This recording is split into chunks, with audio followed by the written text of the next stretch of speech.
the country strong? Good question. How we've traveled so far on a road that was so long.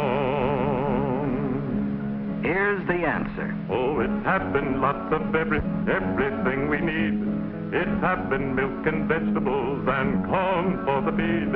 It happened cattle for the meat we eat. But it takes more than that to make it. It's the finest of machinery and the power to work the land. The finest kind of man to do the job at hand. It's the freedom to sow.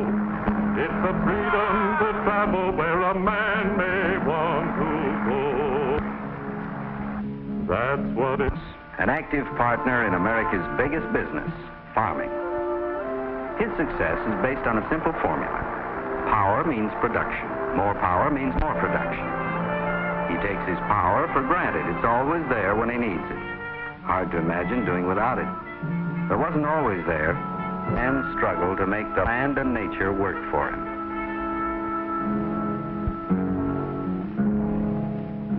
Oh, we don't know for sure how the struggle began, but life was mighty hard for the prehistoric man. He had to feed himself and his family somewhere.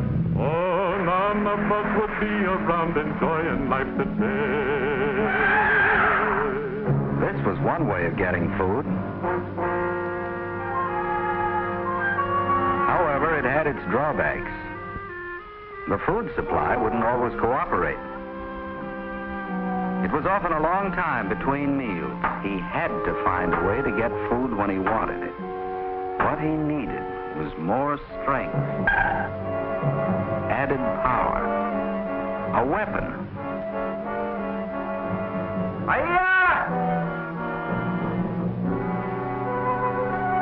But even in those days, there were scoffers, people with 1,000 ways of saying no. Why wear your arm out with that thing? It'll never work. There's only one way to get meat.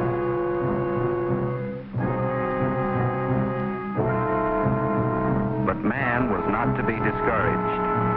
Armed with a weapon, he became a hunter. As time passed, man improved his weapons. He became a skillful hunter.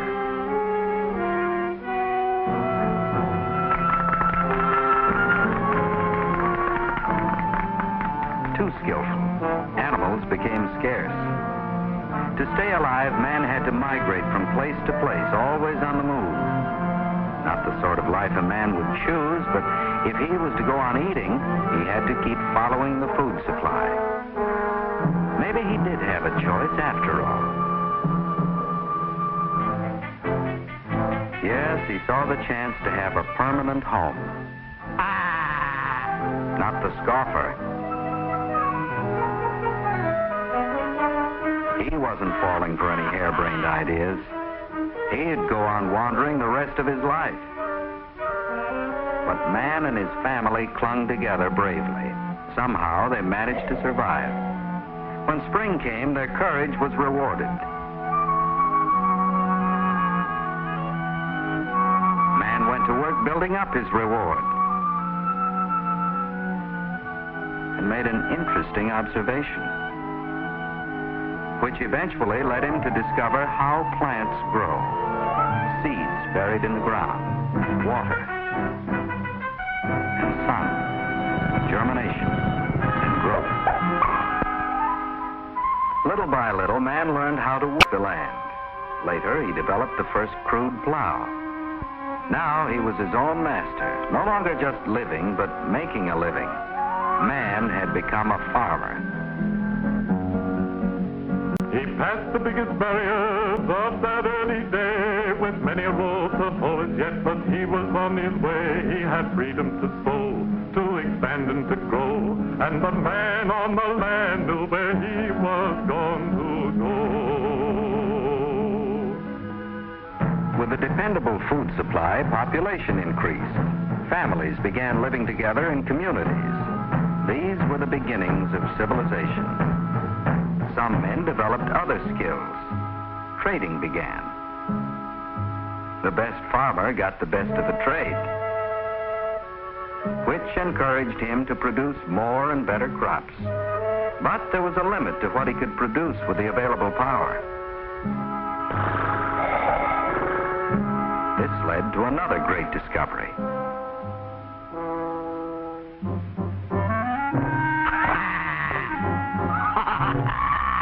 It'll never work. We've gone as far as we can go. Man disagreed. In the centuries that followed, his inventiveness carried him much farther and much faster. He traded with other communities, with other nations. Wherever man brought abundance from the land and was free to trade, civilization advanced. Early civilizations arose and were succeeded by others. One of the greatest was the Roman Empire. When Rome fell, Europe entered the Dark Ages. Law and order gave way to force of arms. To survive, farmers had to buy protection from local warlords. The price was their freedom. The farmer was now a serf, lowest caste in the social order, no longer working for himself, held in bondage by the noble on the hill. A man without freedom is a man bound fast. A man who is bound to the drudgery of the past. He don't dare speak up or call his soul his own. And the burden in his heart is like a load of stone.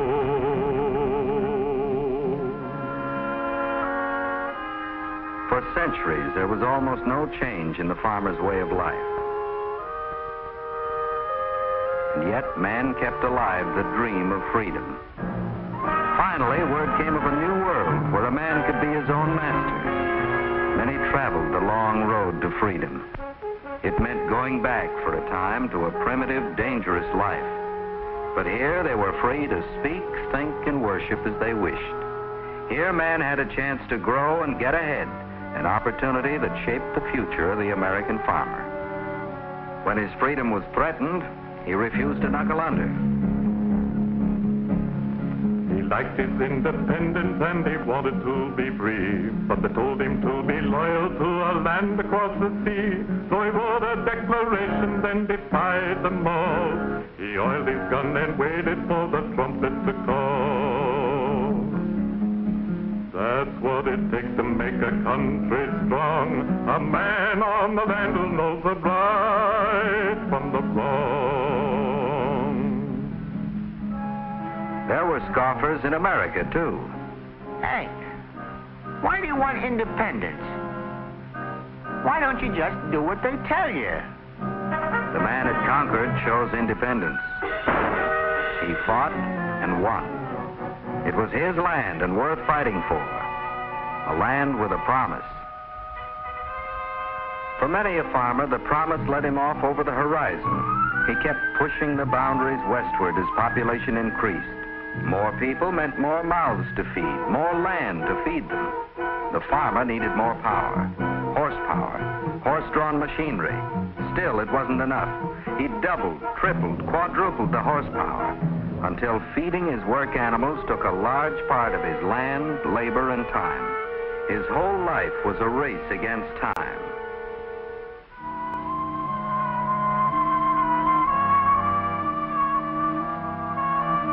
At the end of the day, his energy was totally used up. He had to find another source of power. As always, the scoffer was on hand. Whoever heard of plowing that way? Don't you know when you're licked? Still, the farmer kept trying. So did others. The patent office was bombarded with schemes and devices. World's full of lunatics. You take those fellas over in Pennsylvania, punching a hole in the ground to get oil. Well, what good is it? You can burn it in a lamp, but that's all. They think that thing will run on oil? Probably tell you next they'll put wheels on it and make it go. Suppose they think it'll pull a plow. It'll never work. The whole idea will blow up sky high. Wrong again. Here, blowing sky high was power to revolutionize man's way of life. For the farmer, power to run the tractor, outperforming any number of work animals. And no crops required to feed it. A nationwide race began to meet the demand for oil. North, south, east, west, they searched the country round. Wherever liquid power was hidden underground. Power enough for every need, power enough to last, power enough to build a future brighter than the past.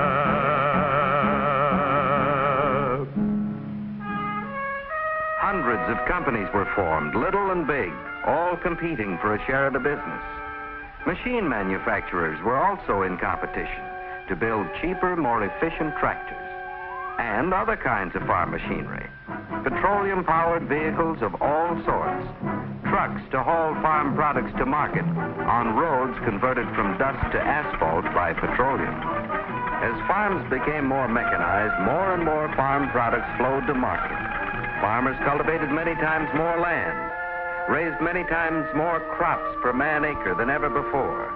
And over the years, everyone has shared in the benefits. For progress is the stepping stone to a better life, and everyone can share it with the farmer and his wife. There's time to relax, to get around, and once more, time to do a better job than ever before. Yes, time to keep up with the latest information from the county agent and land-grant colleges. The wide-awake farmer keeps improving his crops and stock. For there's keen rivalry among farmers. Each year they supply the public with better products, and they demand the same from the industries that supply them. More and better insecticides, weed killers, fertilizers, better lubricants to protect machinery against the wear and tear of friction, and continually better fuels. The demand for oil products keeps increasing. There are always scoffers. You're heading for trouble. Pretty soon there won't be any oil left.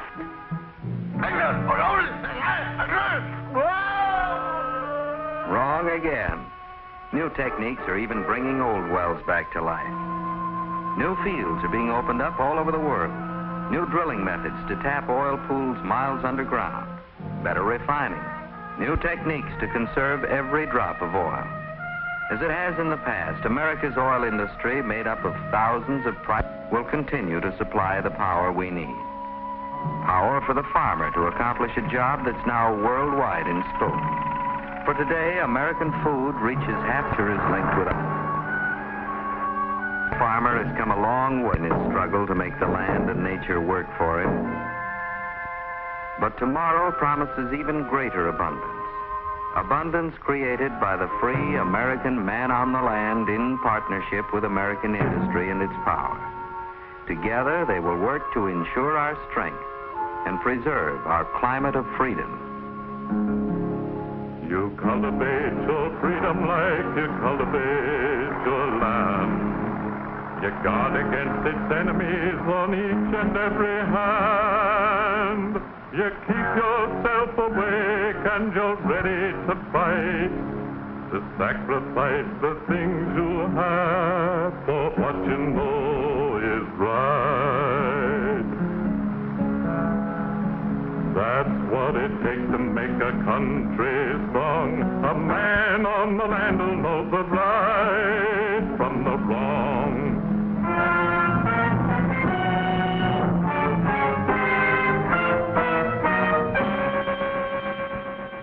Wow, what a journey through the history of man's relationship with the land. While Man on the Land was produced in 1951, it certainly has a message that resonates today. But we can't ignore the different perspectives that have emerged since its release. The film highlights the technological advancements in agriculture and how they've allowed us to increase food production. But today, we're also more aware of the environmental consequences of industrialized farming, the use of chemicals, the reliance on petroleum, and the impact on the ecosystem. Some might see the film as a celebration of progress, while others might view it as a cautionary tale about the risks of over-reliance on industrial methods. Ultimately, what do you think? Are we better off because of these advancements, or should we be rethinking our approach to how we interact with the land? Let me know your thoughts in the comments. Thanks for watching, and don't forget to subscribe for more reflections on historical media and how it shapes our world today.